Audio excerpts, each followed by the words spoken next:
One-handed hand signs are a facet of the broad concept of hand signs in the Naruto series, which is one of the biggest staples of the story. Characters have to combine their hands in order to form seals and perform jutsus. One-handed hand signs are extremely rare in the Naruto series, and it seems as though they were just forgotten. Why is that? We have only 3 examples of characters ever using one-handed hand signs in the entire story. The first and most obvious one is Haku. We then get Minato during the War Arc, and then we get Sasuke in Boruto, but Boruto isn't canon, so it doesn't matter. The strange thing is that the one-handed hand signs were literally introduced in the first arc of the series, and then they were only used again in the last arc of the series. And only because Minato didn't have one of his arms. The same thing is applied to Sasuke and Boruto. They don't have one arm, so their only option is to use one-handed hand signs. The only character that has both arms and uses one-handed hand signs because he can provide an advantage is Haku in the very first chapter, and never again. When Haku first shows the one-handed hand signs when he was fighting Sasuke in the bridge, everyone was shocked by such a display of power. For Kakashi and the entire Team 7, that was almost an alien display of strength and talent. Kakashi even states that he's never seen anything like it before. So by these statements and the reactions of the characters, it's obvious that one-handed hand signs are extremely rare, and therefore they are probably very complicated to master or even develop. And if you think about it, they are very advantageous to be used instead of normal hand signs, which require 2 hands. If you use one-handed hand signs, you still have a free hand to fight and do whatever you want during a battle, while still casting jutsus that require hand signs. That's exactly what Haku does in the fight against Sasuke. When they are clashing kunai against needle and their blades lock,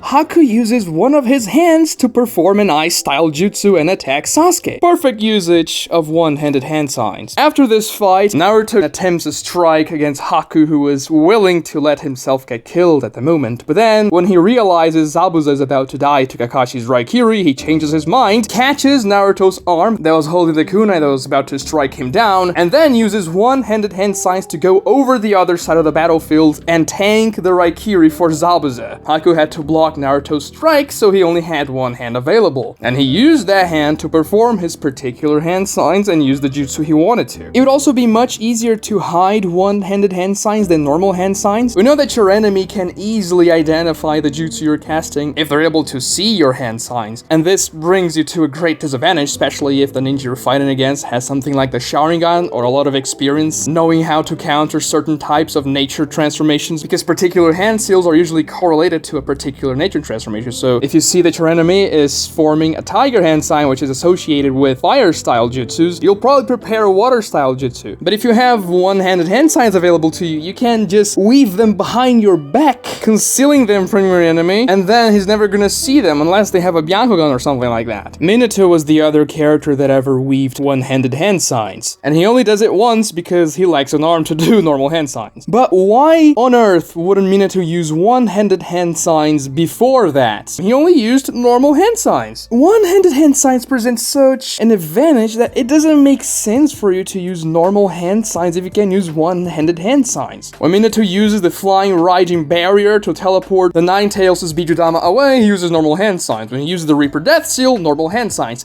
Granted, most of Minato's jutsus don't require hand signs, such as the regular Flying Thunder God and the Rasengan, but still, he displayed jutsus with hand signs and chose to use normal hand signs. And it's not that he learned all of a sudden to use one-handed hand signs in the War Arc, because he died. He didn't have time to learn anything. For Minato, it was as though the War Arc happened a couple of seconds after his death, because that's how the Edo Tensei works. That's how they feel time passage. It's confirmed by Nagato. When he sees Naruto in his new KCM form, he says, "Oh, for me it feels as though it was like 2 seconds ago and we still last saw each other, but I guess you're much stronger now." So Minato didn't really have time to learn one-handed hand signs all of a sudden. Now you can argue that Minato had time to learn KCM, which is true, but that's only because Minato got the Nine-Tails a couple of seconds before he died anyway, so he didn't have the Nine-Tails during his life to use KCM. And it's much more implied he has access to KCM because he is so talented he's able to master it in a couple of seconds. And I suppose you could make the same assumption for one-handed hand signs. He lost his arm, therefore he has no other way to transport the Nine-Tails into Naruto, so he has to learn one-handed hand signs on the fly. But if it was so easy for him to learn one-handed hand signs, why didn't he just learn it during his life? It would have been useful at least once during his career as a shinobi. For Sasuke, it's easier to extrapolate that he only learned one-handed hand signs after he lost his arm because he saw he needed to use hand signs nonetheless. Even though a lot of his jutsus don't require hand signs anyway, it's still useful to know them, so that makes sense. Maybe he just didn't feel like practicing one-handed hand signs before he loses his arm. But the question is, why does no one else try to learn one-handed hand signs after Haku? Yes, of course, this is supposed to be a very difficult technique. You'd imagine you need more chakra control than the average person to use jutsus with only one hand, and maybe it's that type of thing only a couple of people would ever be able to learn. A lot of people may never even develop this skill because it's just that type of thing. But there are plenty of extremely talented ninjas in the Naruto universe, especially the ones we've mostly followed during this series because they tend to be the main characters and therefore the most powerful shinobis. People like Itachi, Kakashi, Orochimaru, Tobirama, Madara, Hashirama. Why none of these characters ever learned one-handed hand signs? For the older characters, maybe nobody even thought about this before. Maybe it's something Haku kinda came up with one day just because he's so talented and has a natural gift for it. He just began to weave one-handed hand signs and see what happens, and the jutsus worked. This is kinda weird to think about because, logically speaking, if you are a ninja in this world and the hand signs are a part of your daily life, something you do every day to use the jutsus that you use to work, you would probably think about ways to make that more effective. And coming to the conclusion that weaving them one-handed could be very advantageous. So it's very strange that nobody ever uses or learns them before Haku does. And if Kakashi has never seen them before he sees Haku using them, it's not outrageous to say that they probably never existed because Kakashi went to a lot of missions and copied 1,000 jutsus. If there's a guy who saw a billion possibilities of hand signs in his life, that's gonna be Kakashi. But okay, let's run with the assumption that Haku is the first person who masters them, that even realizes that you can use one-handed hand signs, and only a few people ever saw him doing that. Zabuza and Haku's enemies before Team 7 are probably all dead, so it's easy to assume that the members of Team 7 are the only people that know about the possibility of one-handed hand signs existing. Maybe the normal hand signs are so ingrained in the psyche of a ninja that maybe it's like telling someone in the real world that if you do something you can see in 4 dimensions, which is something that the human mind can't even fathom because the 3 spatial dimensions that we are used to are so ingrained in our brains that it's impossible to think about something else. So let's run with that assumption here. Haku uses the one-handed hand signs, shows Team 7 that these are possible, and then nothing ever happens again. Although you can also argue that Minato and Sasuke are definitely not the only ninjas who lost an arm in their lives, and it's weird that nobody else thought about them, but still, let's run with it. Assuming Kakashi, Sakura, Naruto, and Sasuke are the only people who ever saw these things being used apart from dead people, because Haku and Zabuza died in that arc, why wouldn't they try to master that? Especially Kakashi and Sasuke, who were definitely very talented ninjas. Sasuke eventually mastered them, but I mean sooner than him being 30 years old. Or why wouldn't they report that to the 3rd Hokage so that they can try to learn more about that technique, teach the ninjas of the Leaf Village, and make them even stronger than they are? Sasuke was even the guy fighting against Haku when he did that to him. Why wouldn't he try to learn that in his pursuit of revenge against Itachi? That could have been a very interesting thing for him to use in a fight against such a powerful opponent. Let's just say you're gonna need every surprise in your head that you can pull. After the first arc, nobody else ever uses one-handed hand signs until the tail end of the War Arc, which is the last arc in the series. What gives? All of a sudden, Minato has this realization when he loses an arm. Hey, I can use one-handed hand signs to transfer the Nine Tails into Naruto. Maybe that was something he realized just because he was so desperate because his son was about to die, so he had to do something, and it just clicked. But then, he never really thinks about that. His inner monologue is much more related to Kushina and the relationship he had to the unborn Naruto when he was still alive than, oh, I have to figure out how to transfer the Nine Tails into Naruto because I don't know how to do that because I don't have an arm. So yeah, in universe, this is kind of a plot hole, to be honest. There's no reason for you not to use one-handed hand signs and use normal hand signs when you can use one-handed hand signs, unless there's a specific limitation to the one-handed hand signs we're just not aware of. And if we're not aware of a limitation that would explain a flaw in the story, then this is not a very good thing, because we should know as the audience why characters are not doing something that would be very optimal. Haku sometimes even uses two-handed hand signs instead of one-handed hand signs, so maybe there's something there. Maybe more powerful jutsus have to be cast with 2 hands instead of 1. Then again, there are so many jutsus that don't require hand signs that this seems a little bit iffy. And of course, there are many times in the series where characters use one-handed hand signs to focus their chakra. You know, just using the 2 fingers pointing up close to your face. That's the classic I'm focusing chakra pose in Naruto, but that's not really a hand sign, it's just something they do to concentrate. So in-universe, this doesn't make much sense. Out of universe, however, it's fair to say that the hand signs were much more prominent in the series during the first arc. Kishimoto adjusted the amount of hand signs used in the series for a couple of reasons. Using too many hand signs, such as the Zabuza versus Kakashi fight where they weave a billion hand signs, would be pretty repetitive during every single fight, so Kishimoto just decreased them as time went along. Also, I'm not an artist, but I was told the hands are very difficult to draw, so there's that. You have to draw 20 pages per week as a Shonen Jump manga, which is very hard, so drawing hands all the time in these very awkward and different positions, so Kishimoto had to use hand signs were very necessary. Hand signs are still very much used in Naruto Shippuden. I've made an entire video about this. They never die down. Even in the later stages of the war, characters are still using hand signs, but it's clear that they are not used as often. And the focus on hand signs in the story itself diminished after the first initial arc. So, of course that the one-handed hand signs will also suffer that, but they're just kind of forgotten, and then when characters need to perform one-handed hand signs, they kind of know how to, even though it's something Kakashi had never seen before, even after he copied 1,000 jutsus. It would definitely be interesting for some characters to have learned the one-handed hand signs during Naruto Shippuden, and then those hand signs becoming a staple of that character would cement that character as talented and powerful. One could argue that having one-handed hand signs all the time wouldn't feel as Naruto-like as two-handed hand signs because they're very different. Just the general stance a character has to assume when doing one-handed hand signs is very different from two-handed hand signs, so maybe Kishimoto didn't want to change up the aesthetic that much. But I'm not saying that all characters should know how to weave one-handed seals, so much so that this ability is very rare, but a couple of characters should have learned. Otherwise, why would you present this setup in the first arc of your series and never show them again? It's as though Naruto used the Nine Tails against Haku in the Land of Waves arc and never used the Nine Tails again. Of course, this is a much more extreme example, but you get the point. Seeing characters like Kakashi and Sasuke developing one-handed hand signs being inspired by their encounter with Haku would have been very interesting for the story. Which character do you think should have learned one-handed hand signs, and what jutsus would you want to cast with them that would give you an advantage? Subscribe to this channel if you haven't done so already, watch this other video right here, and like this one too to help me out with the YouTube algorithm. Thank you so much for watching.